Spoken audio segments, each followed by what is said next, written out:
One thing for sure and two for certain. Every city got a story, especially around my way. Don't bring him in there, Tony! To rebuild our reputation out here on the streets. Because around our way, motherfuckers ain't survivors and they dying every motherfucking day.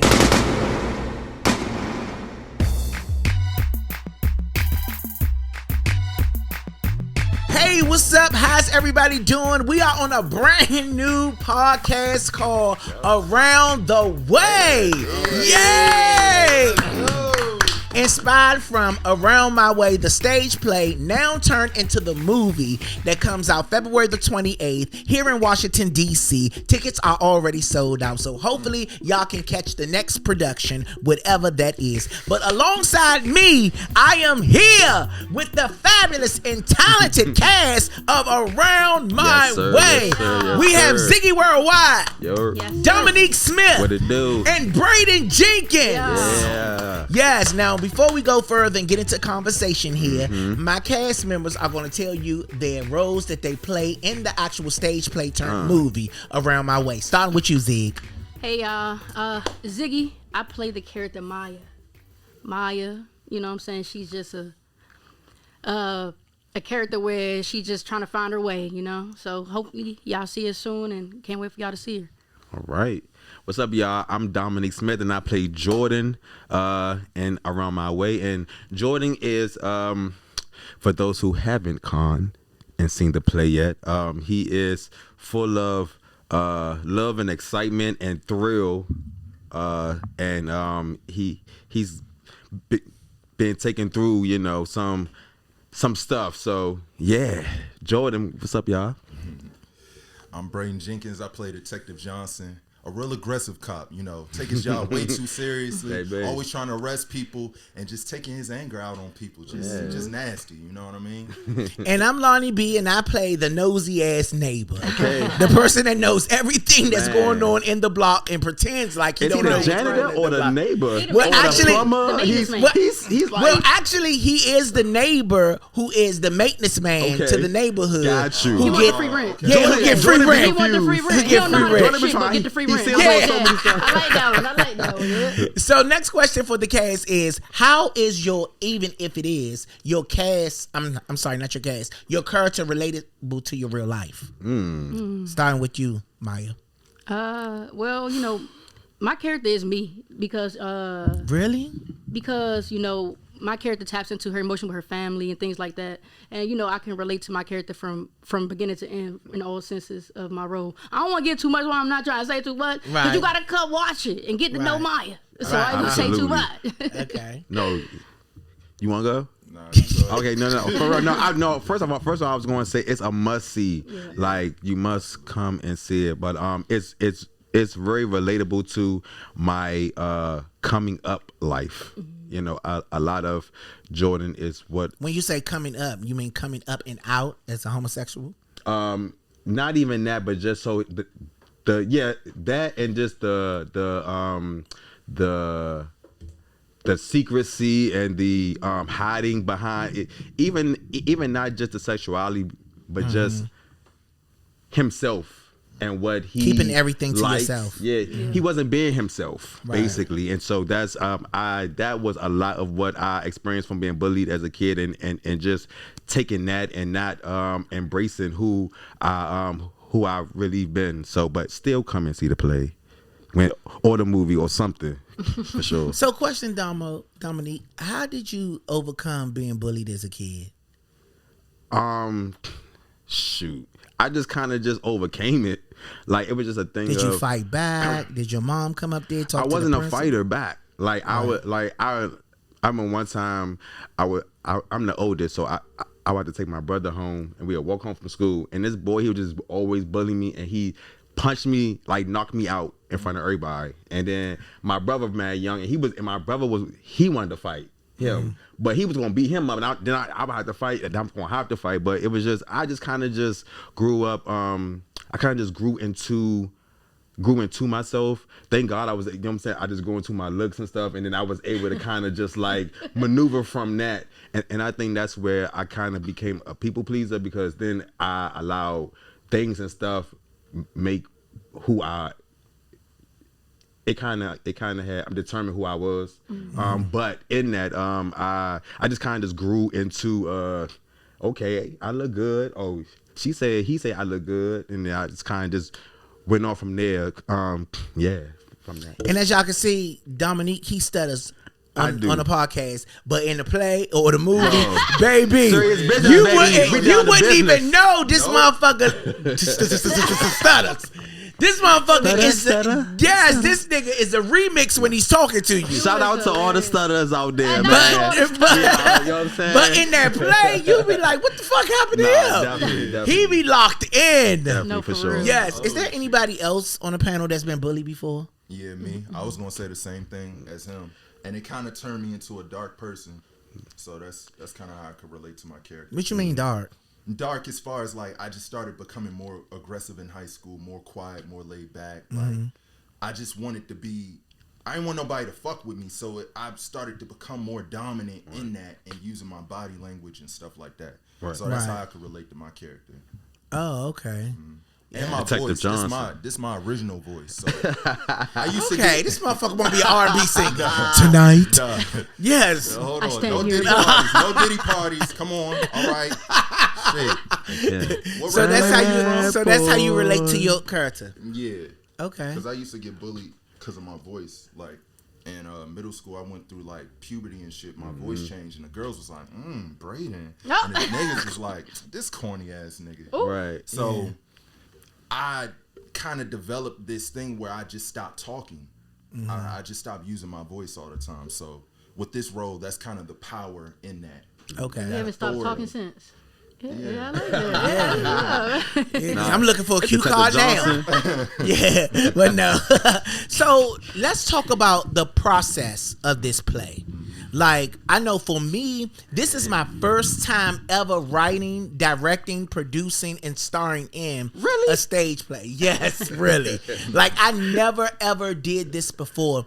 And it's so overwhelming from the response of the audience. Like, we done sold out 7 shows. We sold out a movie premiere. And each show is 170 seats? Yeah, it 160 seats per show. Yes. So let's not get it twisted. Yeah. And it's just like, and the reason why we wanted it like that, because we wanted to make sure that people feel a part of the actual play. Right. We wanted to look like that people was actually sitting on the front porches of Brooks Place, and feel the intimacy of the actors and the energy. And it's been working. People have been crying.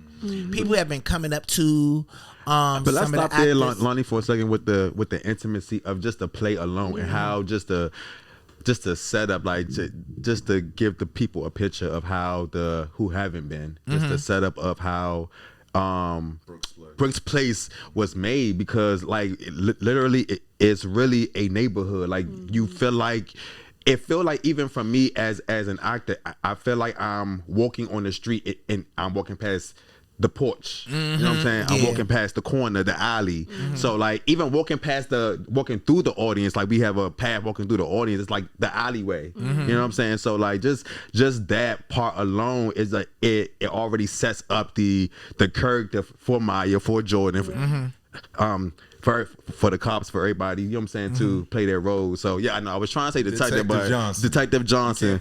I was about to stutter, so I just had to move on to what the next thing was. But yeah, Detective Johnson, I got it out. Okay. But just the setup of just how the venue is, it's really like a neighborhood. Yeah, it definitely give an intimate feel for sure. For sure, definitely a vibe. Definitely. Like that was nice. Yeah, so that was the whole purpose of it, so everybody can feel like they were a part of it.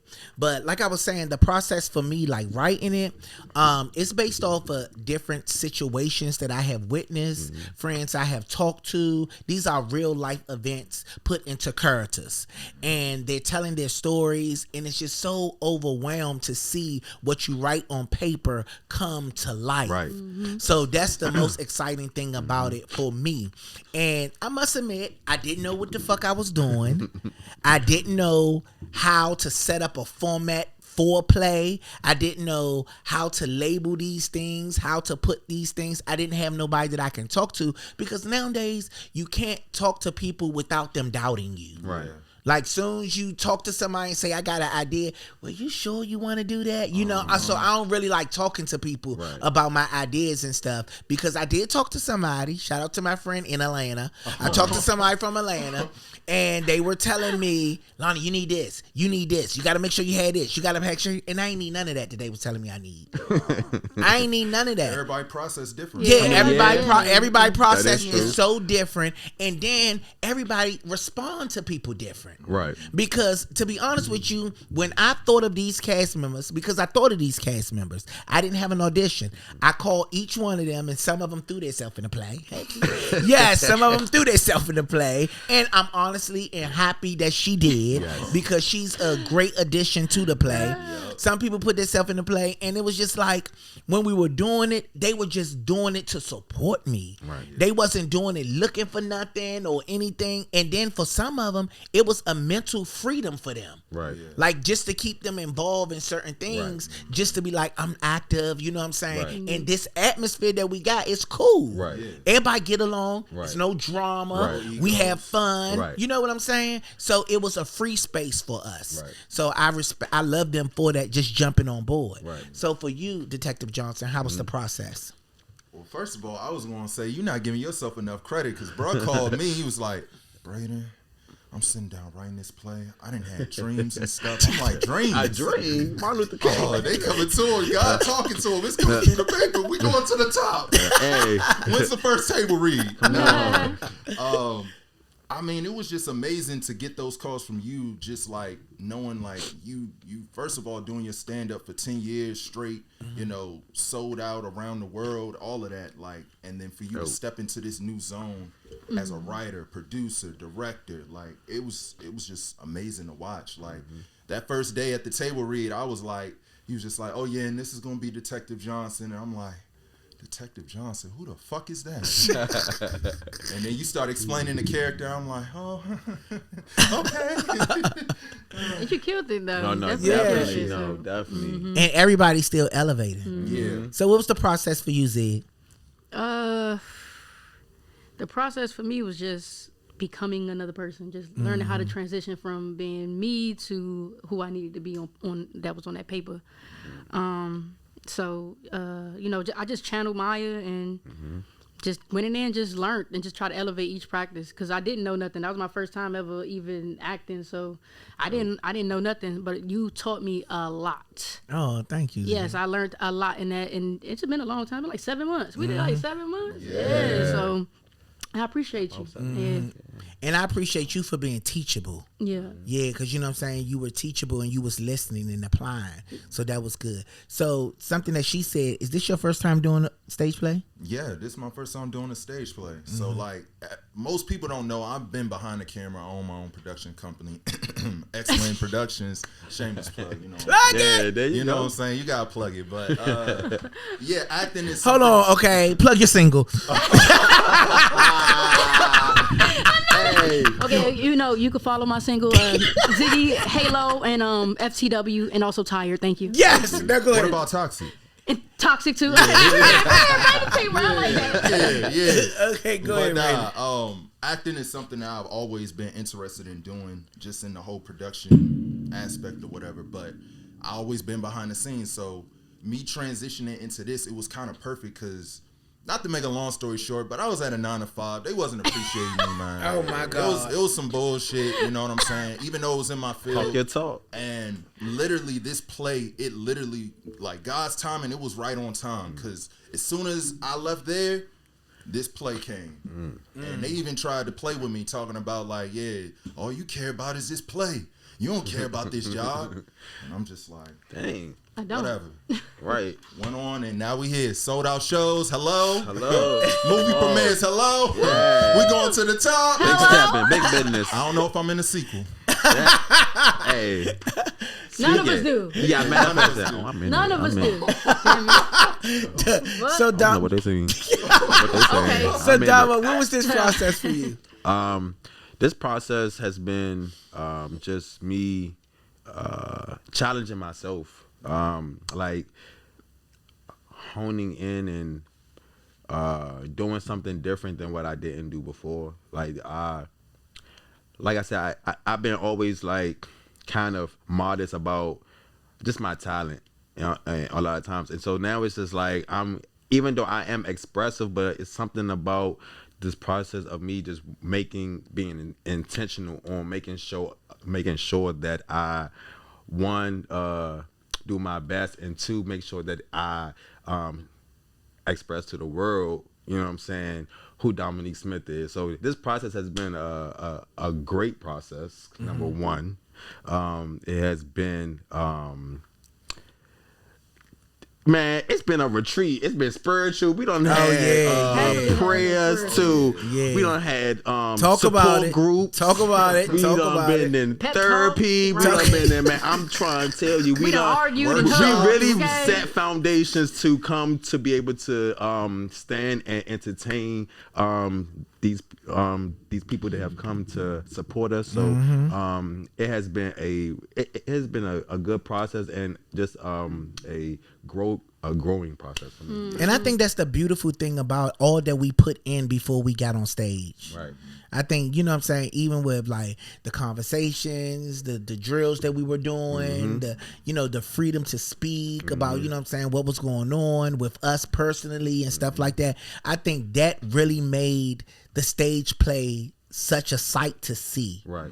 You know, so I think that was really, really good. No, most definitely. And where did that come from? Like, that, I mean, that was all you for real. Right. Like, us coming into rehearsal, we don't know what workshop we about to do. We don't know what acting exercise we about to do, or just even a conversation to make everybody collab better and gel better with our personalities. So how did you come up with that? Well, you know, I used to, for many people might don't know, I used to run a dance studio. So I used to work with kids and youth, and we used to have powwows, conversations. We used to have diaries. We used to do things like that so I can get a better expression from them when it was time for them to do their dances. Because it was a hip hop studio, but we created something called Hip Hop Liturgical, where we danced to like slow songs, Alicia Keys, and it requests a different expression, a different emotion. In order to get that out of them, I had to know who they was emotionally. So I learned doing that stuff, and I just applied everything that I did back then to what I'm doing now. Right. Wow. Yeah, so that's basically what happened. And it really worked and helped, because especially with stage playing, it's a lot more, it's different than filming, because and that's what it takes to really be comfortable on the stage. Because when you going through those drills and those sessions that we was having, it made you understand what the purpose of why we are here. You know what I'm saying? Yes, it just made it much more understand, easier and funner to do our job. So yeah, it was real good. As artists, we all are artists, and it's a lot of artists that's involved in this play that's not here on the podcast. Y'all might get to meet them one day on another day. But as artists, it's like, let's talk about some of the challenges. Let's talk about some of the challenges that we face as artists. And I'll go first. I'll start with the challenge of people wanting things quick and not enjoying what you work so hard to present. Like, we can drop something today, and by midnight they want something else. Right. Like, I think that's such a challenge in this day and time for artists. You remember how you can make Michael Jackson can make Thriller, and we can watch it for a month. Right. Yeah, we can watch it for a month, and we still watching it to this day. Yeah. But nowadays, I feel like for us artists, it can be draining if we let the people control us, because they want everything to be so microwavable. Yeah. Right. Like, you pop it in, you pop it out, you pop it in, you pop it out. So people are not really enjoying it like they normally do. You know, like, even when it comes to the play, people already asking me, what's next? Right. What's next? And we still got a couple more shows that we got to do. Right. And I understand they can't get to those shows because they sold out. Right. But right now, we're trying to enjoy the moment. Right. Yes. You know, enjoy the moment. And we want you to enjoy the moment with us. Right. You know, because if you keep on trying to, you know I don't let the people get a hold of me like that so they can control me, because I don't want people to burn me out.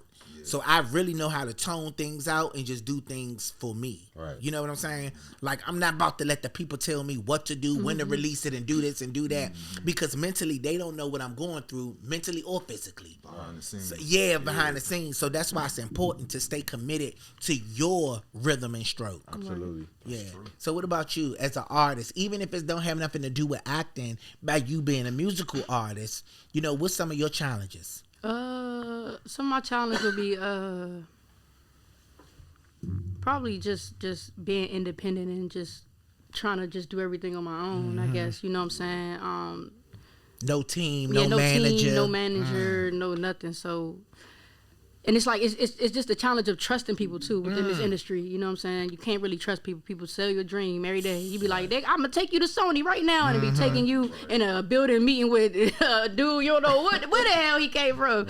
So you know what I'm saying? It's just the challenge of just trusting people in the industry. And then it's so hard too, because to piggyback off of you, it's hard to trust people because you don't even know people's motive, bro. Yeah. Like, they be saying they want to fuck with you, but the whole time they be trying to compete with you on the low. That's so real. hard too. Right. You know, so you got to be careful who you work with. And that's another reason why I selected the people that I selected, because I'm familiar with their work ethic and I'm familiar with their personalities. Right. You can't really work with everybody. And that's for some of y'all that out here that's watching. Lonnie, I want to work with you, work with this person. It's hard to really work with certain people because of their work ethic. Right. Yeah. Like, and then some of them don't even have a work ethic. Some of them just have bad habits. Yeah. And you can't mix that with everybody. So everybody is not Or workable. business. Right. Yeah, or bad business. Everybody's not workable. Right. Now, as an artist, what was a challenge for you? I would say, as I get older, the responsibility of my personal becomes larger, and so now the challenge more so becomes of just like, how do I balance, or how do I be having to make decisions. That's what it is. I be having to make, it's either you're going to do this or you're going to do that. And my challenge is I feel like that I be having to play a fine line or teetering, making sure that I'm surviving and then also following my dream. You know what I'm saying? Because my dream costs money. You know what I'm saying? It takes my independence to follow my dream, and then I still have to maintain myself. And then the older you get, it becomes the challenge of that becomes more of it can become more of a barrier because you become more independent as you get older. But I would say that's probably, like, if anything, that a challenge that I think about, because I like nice things. I like nice things, and that's probably always been my problem, even with following my dreams as younger, because I would teeter the line. I would play both roles, but I would not give it my all, when a lot of times you have to give your all to get the result that you want. And so I like nice things, and I can't not have, and so that's been my challenge. Probably I would say that. So to Zig and Domonique, do y'all feel like y'all have the friend and family support as artists? I have the family support. I Not think the friend? No, It depends on what you mean by support. Like yeah. supporting your career, pushing your career, being there. Like, you know? coming to events and I have the family. reposting. I have the family and friend support. I think I just have more of a full support from my family, I would say. And what's that look like, that full support? Like, they would show, they inquire, I don't have to, like, ask, or I don't have to have something to be going on for them to even want to know, like, what's going on. You know what I'm saying? Or they show up to stuff. They would pay if need be. Of course, for my mom. And or this my is sisters, family you anything. talking about? Yeah, this is family. What about friends? Friends, it's they do. It just depends on the person. I would say. So that's a no. I don't want to say no, because I do have friends who would come and support and I don't have to ask for them to do Right. for them to do something. So I don't want to put all like people that I call my friends. I don't want to put them all in that same circle and say that. But I would say that I know I don't for as far as my family as a whole. I just say It's no question they coming strong. right. What about you, Zig? Well, as far as friend support, yeah, it's there a little bit. Family support, A little no. bit. I mean, because it's like, like people, they come when they can and they can't when they, can't. So, But a real friend gonna show up. yeah, Right. Real friend gonna show up regardless. That's true. Bitch, I took off work. I'm leaving early. Like they coming. That's what I'm saying. They Like, coming. They gonna take the initiative. Like Y'all being nice. They being nice. They being nice. Y'all being nice. Come over to I me. understand because y'all feel like they watching. Y'all being nice. But at the end of the day, it is what it The is. real thing Bitch, is support no. me. Fuck no. No, I'm Fuck not- no. Bitch, Fuck support no. me. Fuck no, they don't fucking support me. Fuck no. They be like, they know me though. They call me when a motherfucker say they know Ziggy. Yeah. Hey, Ziggy, my coworker don't really know. Yeah. Call me for Talk. that shit. That's right. But That's right. You want to Zig. repost that That's motherfucking right. single? Yeah. Motherfucking I single want in. all my. I would say I would want all of my friends to have the same have the same support. Right. I would say because I do have friends. I do have certain friends who would show up and no questions and then I have some other ones where we can get into it over why you didn't do. You know what I'm saying? So yeah. I personally feel like this is the most my family is like supported me in this whole like stage play production experience. Like Even throughout your videography career? yeah, the only person that's been there is my mom consistently. Like it's Mom's been my always mom. gonna My show mom up, got me baby. the camera. My mom like put me in the programs, like did everything. But when it came to the rest of my family, it was just like, oh yeah, oh Braedon, you went to Africa? Oh, that's nice. That's nice. You been to Africa, Brady? Yeah. What part of Dang, Africa see, I was it? need to What go. part you went to? South Africa, Johannesburg. Oh, Went okay, to cool, South cool. Africa, In Cape Town. too. I went to Cape Town. Yeah. You went to the cave? Yeah, You I go to the jumped off the cave? mountain. Oh, really? Yeah, they got a cave shit fire, Mo. I can't wait to That go. hike was long as shit though. Well, I jumped off the garage around Southeast. No bullshit. Me too. Yeah. Southwest to be exact. So your family, your mom support you. What about friends? I feel like I'm in a transition, to be honest, young, where my friend circle is it's got to change, and I'm actually thankful that you brought that up because that's something that I learned from you. Like day one when I came in, No, like definitely.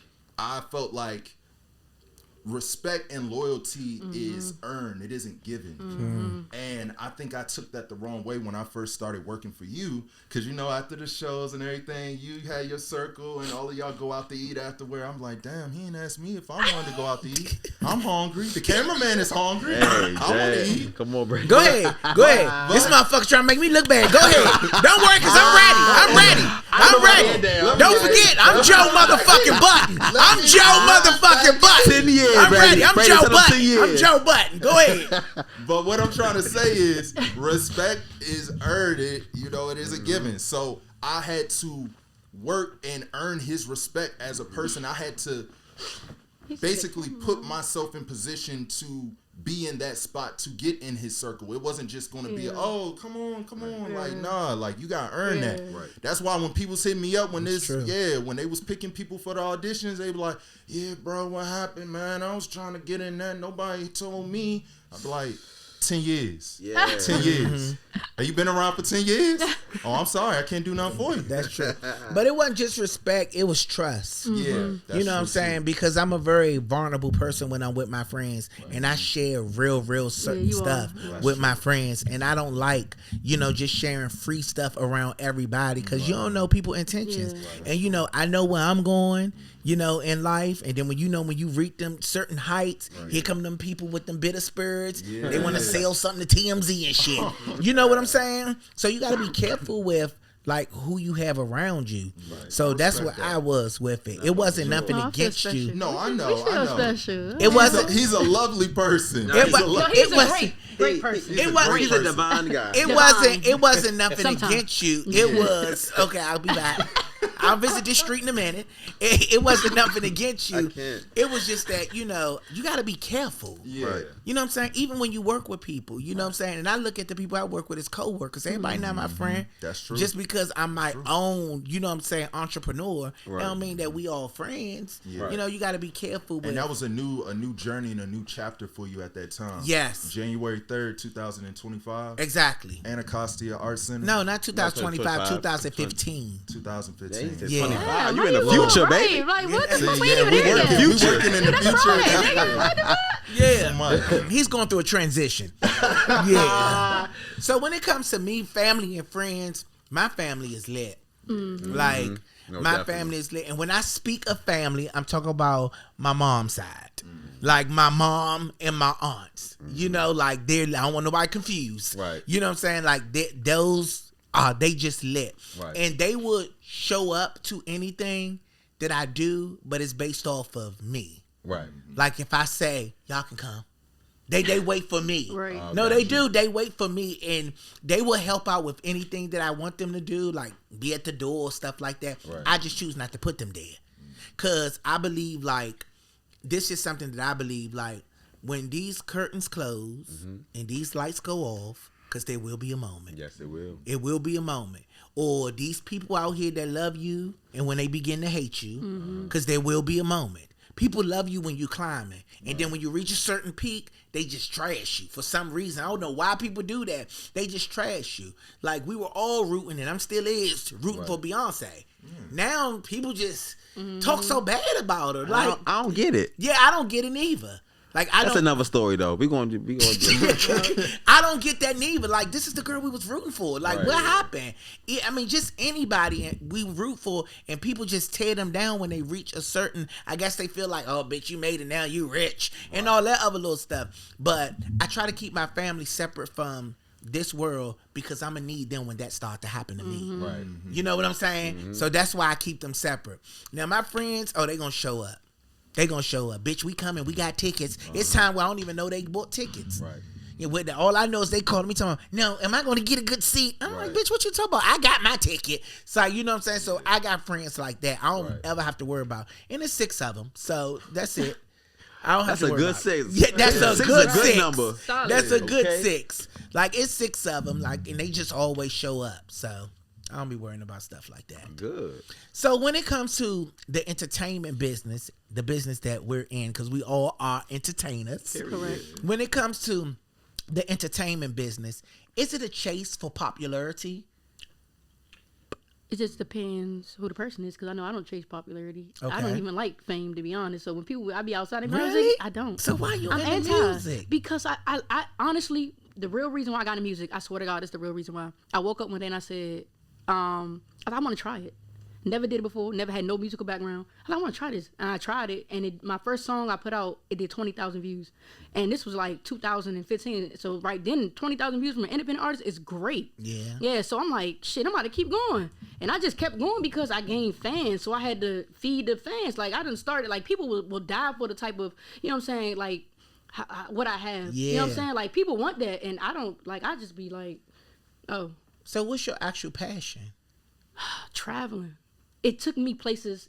Another thing I kept doing, because it took me through the doors I need to go through. Like, it took me to Africa. It took me to Spain. It took me to Amsterdam. It took me to London. I got booked in all those places for shows. Yes. So it took me around the world. So that's why I kept doing it. But it wasn't ever a passion. Traveling around the world and just being free is my passion. Like, I don't. That's why I trade stocks. Bitch, maybe you need to be a bet. travel agent. That's why I trade stocks and sports bet, because it allows me to make money from my phone, and I can just do whatever the fuck I want to do. Right. Right. Yeah.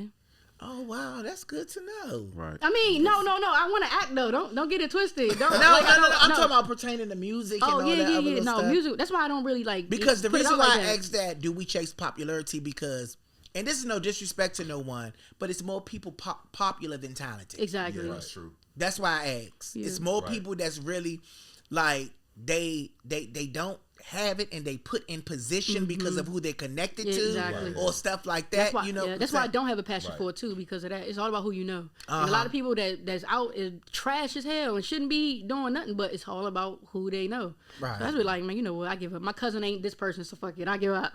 Yeah, and it make people that's talented get overlooked. You know what I'm saying? And so I guess nowadays people say, well, you have to have the drive, you have to have the consistency, you have to have the work behind the talent. Right. You know, and that explains why I work so hard. Because I don't want my God-given gift to be overlooked. But I know it can't be overlooked because it was given to me by God. Right. But I just want to make sure that I'm appreciative by working behind the gift that he's given me. Right. So when it comes to you, is it popularity that you chase, or like what do you want out of all of this? Purpose. Well, I've always just wanted to act.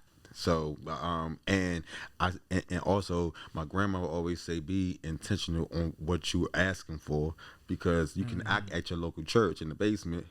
And some people often feel that way. No shade. No, so, you're right. So I had to. Grandma was right. Yeah, Grandma was right. I had to be intentional on exactly what kind of acting I wanted to do, and I want to be on. I want to be on a sitcom. Like I want to be a paid actor.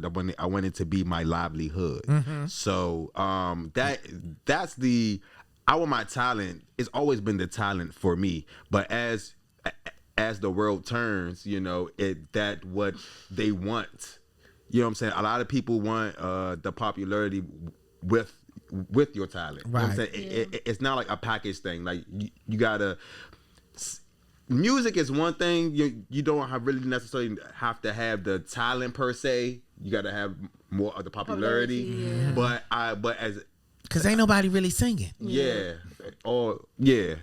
as far as acting kind of still keep the authenticity of talent you have to have in acting. So, but right. So it's not about I like fame though. I like fame more so because I know I am meant to I'm meant for people to see me in a light.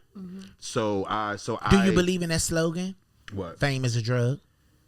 Yeah, it is. Because I in my local in junior high school, I wanted to be famous. I'm saying I want to be popular in junior high school, so it ain't even have to be on a big scale like the world. You know what I'm saying? It could just be in your school, at your job. You know what I'm saying? It could be the people around you. You know what I'm saying? You want to be popular for, but initially it's all about the talent for me. But I enjoy knowing that the masses that I reach, matters also to me. What about you? I'm not a big fan. Is it popularity that you chase? Nah, I never been a big fan of that for real. Like just staying consistent and working hard, and I believe God is pushing me in the right doors in the right direction of where I need to be. And just staying humble for real. Like for real, that fame shit kind of scared me. Yeah, it's scary. It is scary. What's scary about it? Me personally, I'm afraid to not have the right circle around me, and they're not able to humble me once I get to a certain level because I've gone so off the rails because the fame has gotten to me so much that I end up forgetting who I am. And if you know that but if you know that could happen, then now is the time to discipline yourself so it won't happen. Exactly. Yeah. That's deep. That's deep, though. Yeah. That's deep. And that's so honest. Yeah. That's real honest. Deep and honest. What you about to say, Domonique? No, I was just about to say that. I mean, at the end of the day, I mean that is deep and honest. But it's just we do, unless you have like circumstances or like personal issues going on. But ain't nobody going to deter me from what, you know what I'm saying, from what's fueling my life, you know what I'm saying, in my soul. So like, but we've heard the David Ruffin stories, and, you know what I'm saying. So we know those stories too as well. But that's what that you said. Like now, since you know that, like let's get on the good foot on not doing that. You know what I'm saying, to stay away from that, cause it's I love what I do, and I want to always do it. So it's never going to affect my work ethic, though. Right.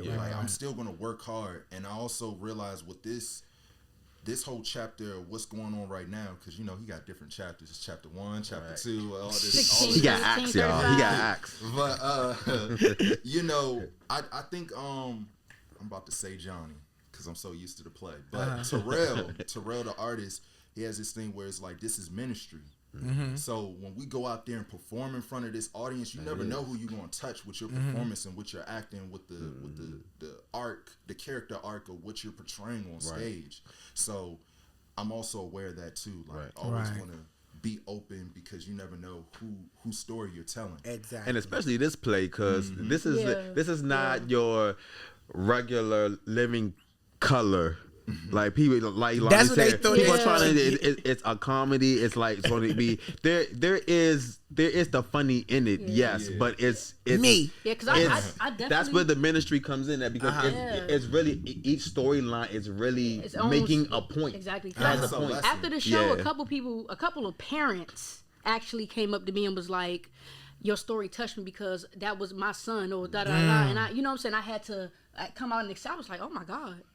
Like especially the ending monologue, they love that one. Like that's the one that be hitting them. I'll be like, damn, all right, well, I'm happy I'm delivering this right because y'all definitely taking it in. Yeah. But it's crazy how many people really don't accept and be neglected by their families because of who they are. It's crazy. Yeah.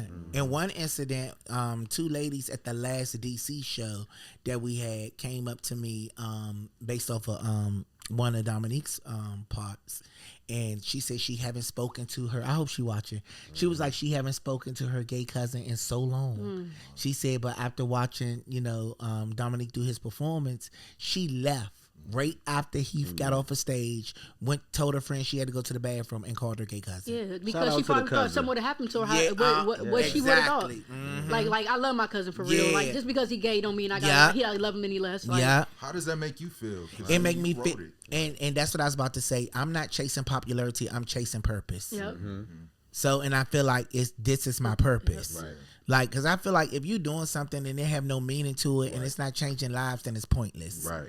Like, I just don't want to put junk out into the world. Right. Like, I don't want to be like most people from our area. They just put out stuff because they know a cameraman. Right. Or they know a photographer. Or they want to put it on Tubi. Yeah, or they just know a venue. It's not just a thing not to just do. Tubi, but they just do it because they have access to these people that can help bring it to life. Right. I don't want to do that.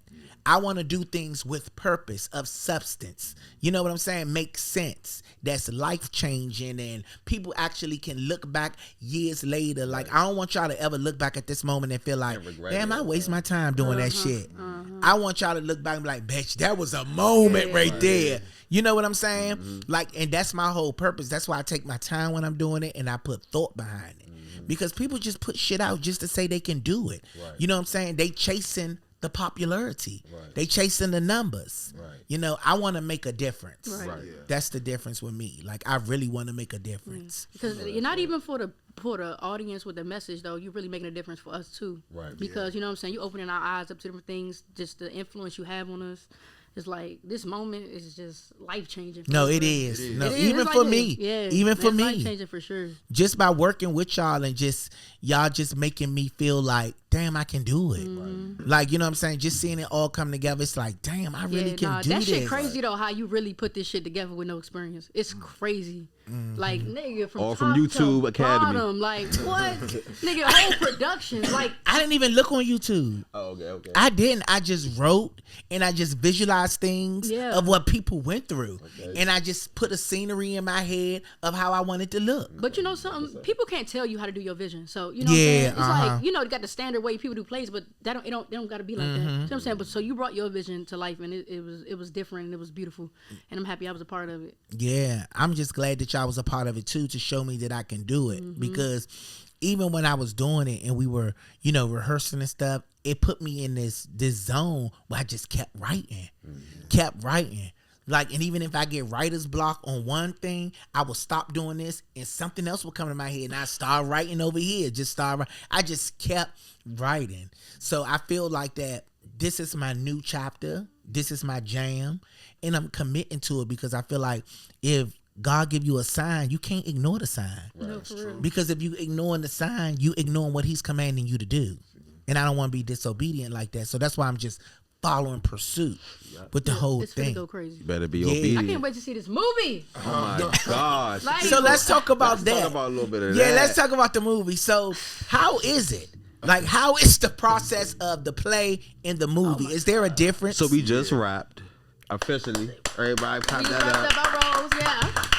We just wrapped that up, so that was good. But it's definitely. I mean, it feels the same. It's just now. It's just like more like living in. It's like more like being in. The set is really the set. Yeah. It's like it's more like real life now. You know what I'm saying? Like happening now. The difference because we saying a lot of the language and stuff is still the same. We added on stuff like we didn't take anything out. You know what I'm saying? We added on stuff from the play. So but now we're just living in the real. We're in like real homes. Tara and Tony has a home. Jordan living in a home. You know what I'm saying? We got streets. We neighborhoods. We be on the streets. So it's more of a real life lived experience now. So let me ask y'all this: is it a different delivery from how you do your lines in a play to how you do it in a movie? Yeah, it's definitely. I feel like a play it's more theatric. Right. You could be more dramatic, but then when you on camera for the movie, you want to be strong, but more natural. More natural. You gotta be more natural for sure. You know. And I have to be honest and transparent. Even when I'm doing that, I don't know what the fuck I was doing. Like, no, for real, I don't know. Like, that's why I honestly believe these are God-given talents.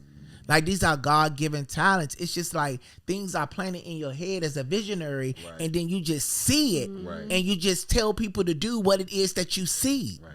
Like, that's how I know. Also, the things that you just it's in you from, and you've unknowingly been soaking up stuff that you have seen. Because even me as even me as an actor, I'm still learning as an actor. But when I'm acting, I know Jim Carrey, he did this then, or I know on this movie, I'm gonna do this way but make it my way because he did this on this. So it's like you unknowingly sponging up stuff that you've seen. You know what I'm saying? Because you know, even with it's one take, and I thought it was so clever that you even thought of it. But I know that it's something I've seen that movement before on a movie, but it's so good of a movie. I was like, okay, I see why you want to do, but it's when I do the monologue and the.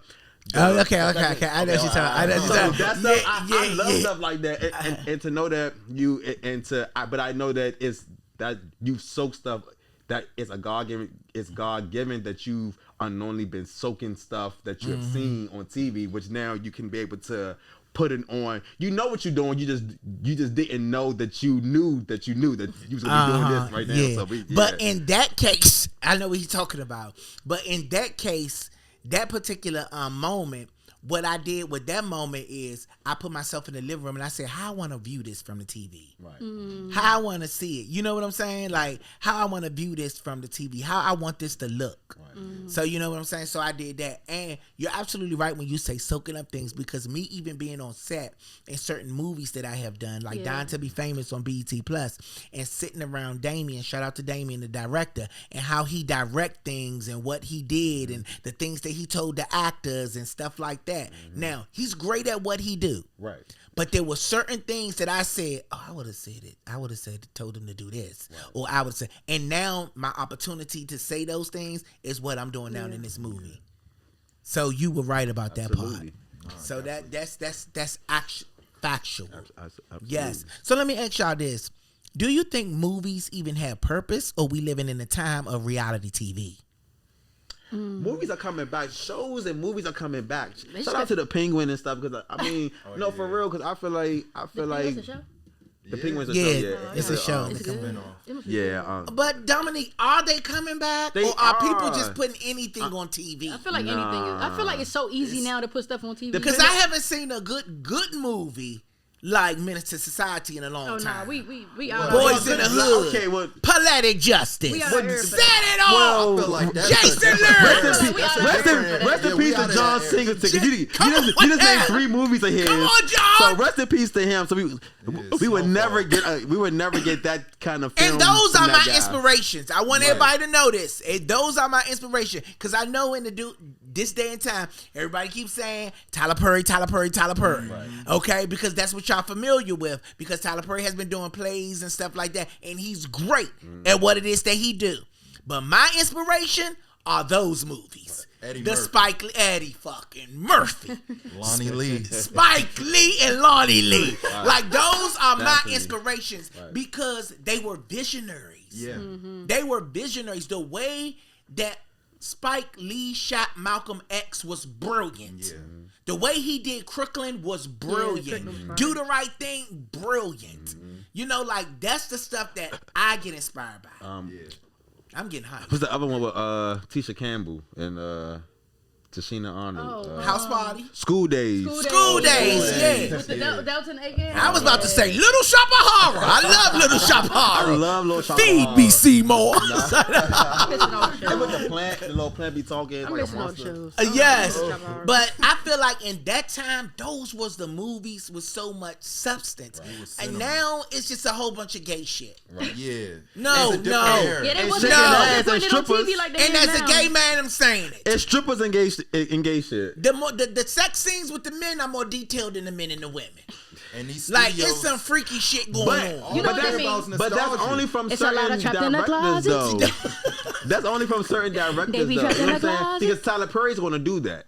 You wouldn't expect that, but also Tyler Tyler Perry's Perry, get running out of the everything closet. too. He's on everything. He runs Netflix. I mean, he had a contract with Netflix. He basically got a contract Yeah, with Lionsgate and all of them. he got a So contract- like, he got a contract with so everybody. Everybody gets Tyler it's Perry. like he running stuff. So you gonna get the content that he gonna produce out. Now that it's gonna be him. But you know what I'm saying. But you have people like Ryan Gosling. You know what I'm saying? Who is a different type of director. So but he's not as everywhere. You know what I'm saying? But I feel like people cater to popularity than they do actually talent. It's And that's nostalgia. even in Hollywood. Right. Like, just because you are who you are and you have done these things in the past and people are familiar with your name, don't mean that you deserve all the jobs. Right. But I'm not saying that just about Tyler Perry. Right. But it's just other great people out here. What was the guy name who did that movie that I love so much, the black and white movie where he was cutting the people head off and turning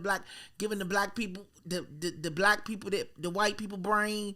Oh, Get Out. Get Out. Get Out. Yeah, Brilliant. Get Movies Out. like that, brilliant. his name is on the top of my Jordan tongue. Peele. Jordan Yeah, Peele. Jordan, brilliant There we shit. go. Yeah. That shit is that's thought about TV. Yeah. Right. I like stuff like that. Yeah, I wanna like watch with that a now. Comedy strong sketch. message. I want to watch it now. Yeah, a lot of comedy people are brilliant. Ding ding. Like, I mean, but like, you know, a strong message. Right. You know what I'm saying? I just feel like at the end of the day, like, we need more of that. And me as an individual, instead of talking about it, those are the things that I want to tap into. Telling those real, authentic stories. Right. And just Original stories. Yeah, and original. We don't have a lot of originality neither. And as a Nostalgia. gay man, I don't think I just need to exploit everything being gay. Yeah. Right. You know what I'm Yeah. saying? I just don't believe that. I am who I am, Right. but at the end of the day, I want to tap into who you are too. Right. Let's share the screen with our stories. Right. So that's Absolutely. how I feel about that type of stuff. Real. Yeah, so I think that's our time, Jay. What? Yes, I think that's our time. Oh, man. Yeah, we had a great time on our first episode of Around. What is it called? Around my way. They don't know what the fuck they at. From my way. I don't even think they from around this motherfucker. Oh, he asked From me, around my but way. he say the wrong fucking It thing. say from around my way. I said it. It's from around my Around the way. Thank you. If you would have let me say it, I would have said it correctly. No, you was waiting to hear. You was waiting to remember. You was No, waiting. I was waiting to say it. He's like, from around. Like, damn. What you say though?